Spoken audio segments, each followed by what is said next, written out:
Hello guys, today we're taking a look at the ASUS ZenBook 14 UX425E. If that sounds familiar, that's because we have previously reviewed the ASUS ZenBook 14 UX425, which packed an Ice Lake processor. Today, it is pretty much the same laptop, but with the Tiger Lake processor under the hood. I did think that the Ice Lake powered ASUS ZenBook 14 UX425 was very close to perfection, with a timeless design, good performance, great battery life, an excellent display and a very comfortable keyboard and trackpad combo, as well as its impressive expandability with dual Thunderbolt 3 ports. So, will this new Tiger Lake powered ASUS ZenBook 14 UX425E impress me even further with its below curve CPU cores and Iris Xe graphics, or will it be more of the same? Well, let's find out.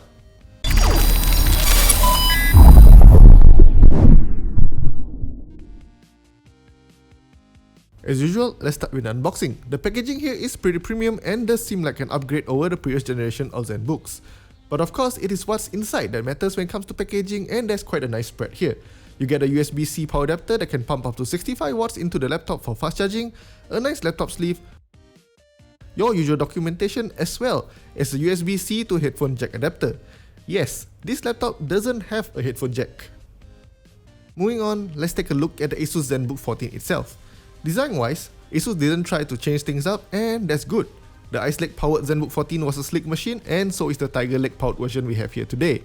On the lid, there's a nice concentric circle pattern that's the signature of the ASUS ZenBook series. I do quite like the offset logo, rather than having it in the center like ASUS used to do in their much older designs. The bottom of the laptop is definitely not the most sexy part of this laptop, but shakes things up a little by going with angular edges. There's a nice intake vent along the center to allow the cooling system to draw in fresh air, and ASUS decided to use an array of holes instead of the longer slits that they preferred in earlier designs. A similar decision was applied to the speaker grills, which will output their sound at around 45 degrees to bounce off your desk. Opening up the ZenBook 14, you will first lay your eyes on the screen, which has shockingly thin bezels. And yet ASUS managed to cram in not only a webcam above the display, but also an IR facial recognition system. More on that later. Then there's the keyboard. While most laptops will have their keyboards in a matching color or just plain old black, ASUS went with grey. Interesting decision indeed. Further down, there's the ASUS number pad, which is a very nifty bit of innovation that ASUS borrowed from their gaming machines. To make it more ergonomic in use, ASUS designed the ZenBook 14 with the ErgoLift hinge, which raises the laptop at a slight angle. This makes it more comfortable for you to type on the laptop when you have it on a desk, in addition to increasing the clearance under the laptop to allow it to breathe easier. Next up, benchmarks. Considering that it is a Tiger Lake powered machine, I do believe many of you are interested to know how it performs. We are too, so let's get to it. First up, the storage. As ASUS is using the Intel 660p QLC based drive, performance isn't exactly great. Sequential reads are packed at around 1.6GB per second, while read is around 960MB per second. Random speeds are fine, although they won't match the premium SSDs in the market today. Moving on, let's take a look at the CPU performance in Cinebench R20.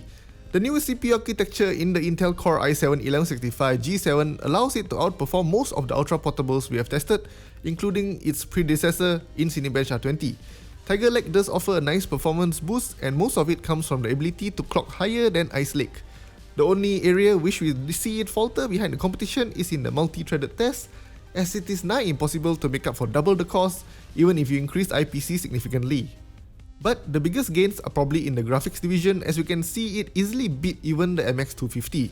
Intel definitely has the fastest integrated graphics right now with the Intel Iris Xe graphics, and it is nice to see them beat AMD's APU for once, as AMD's Radeon Vega integrated graphics has led integrated graphics benchmark charts for quite some time. It has made Nvidia's entry-level MX GPUs largely irrelevant unless you have a use for CUDA cores or something. Meanwhile, over in PCMark, we see it gauge the overall performance of the machine, and here we see the ASUS ZenBook 14 offer excellent performance in the essentials and productivity segments, while taking a step back in digital content creation. Digital content creation generally prefers more cores and beefier GPUs, so the ASUS ZenBook 14 doesn't shine here.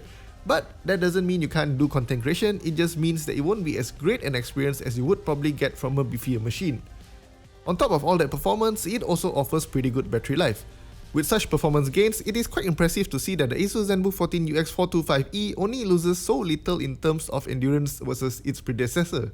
Here we see them pitted head to head, and we can see that the biggest gains are in graphics performance. Up to 45% improvement in superposition is no joke at all.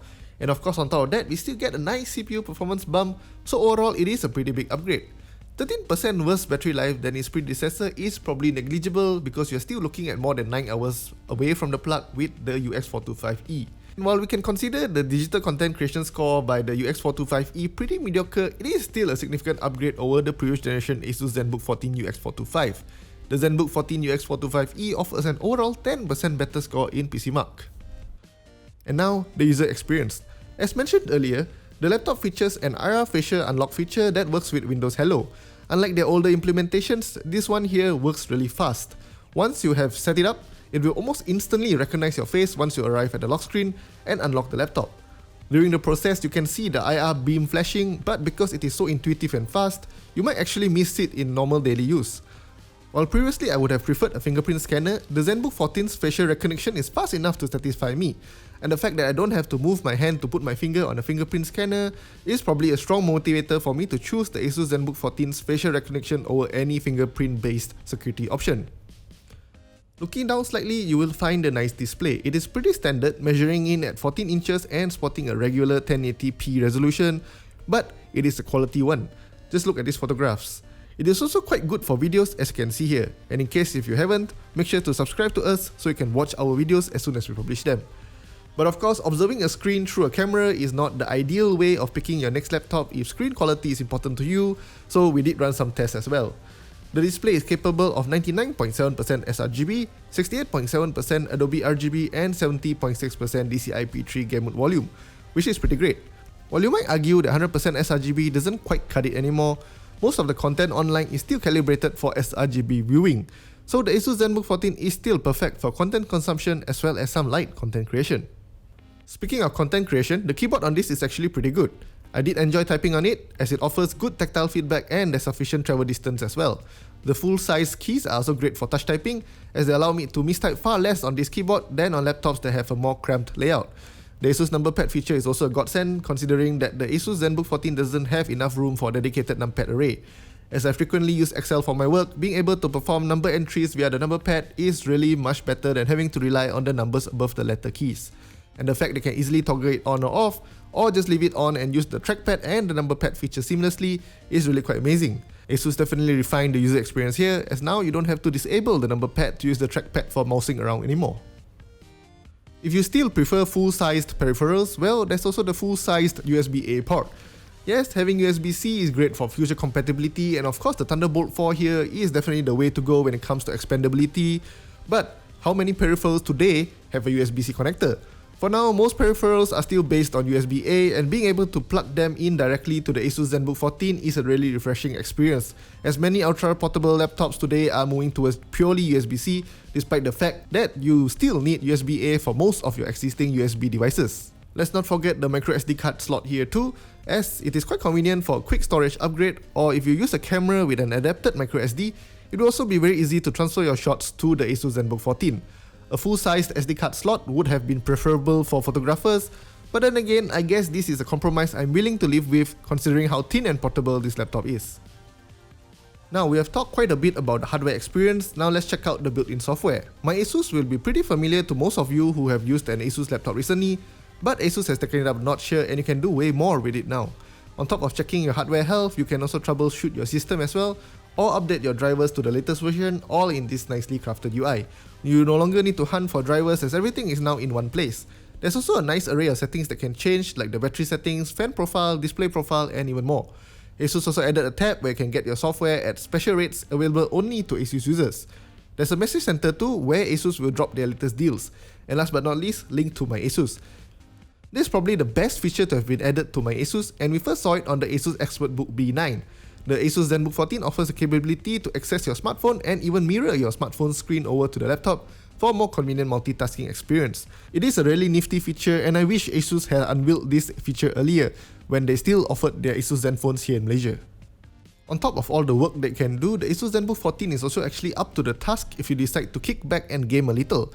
You might not have expected a laptop like this to be able to game, with it only featuring an iGPU, but the Iris Xe graphics here is actually quite capable. I did manage to get a few rounds of CSGO in, and surprisingly it was quite a smooth experience.